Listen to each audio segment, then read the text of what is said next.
I just came back from Sarawak. It was a very, very nice visit. I was invited by the Dayak Cultural Foundation. They organized a huge conference amongst many leaders amongst the Dayak community.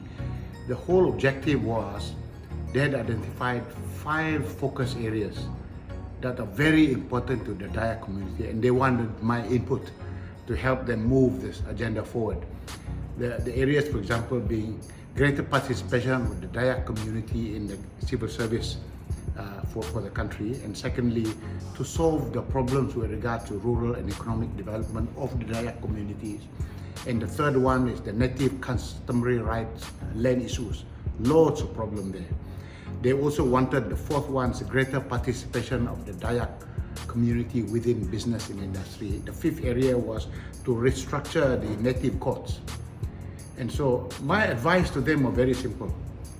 Most governments in the world fail in implementing many of their big policies because they have not been able to translate those high-level policies into detailed operational plan.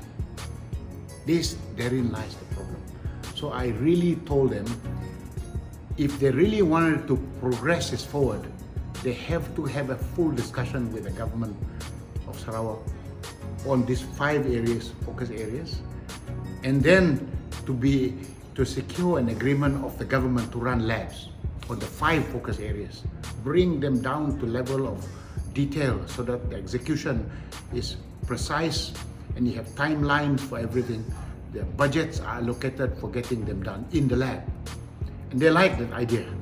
We also told them in Pemandu, we advocate the 8-step BFR methodology, the big fast result methodology. So the lab is one of the critical components of getting that done. So they were very excited. They told me in the second day of the conference, they were going to have resolutions on all these 5 items, and then they will meet the Deputy Chief Minister, and hopefully when they sell the idea to the Chief Minister, the Deputy Chief Ministers, they will be able to then say, okay, this is a good way forward. So the Dayak community, with the movers and the shakers and the government will have a clear path moving forward. So essentially that was the discussion. Thank you.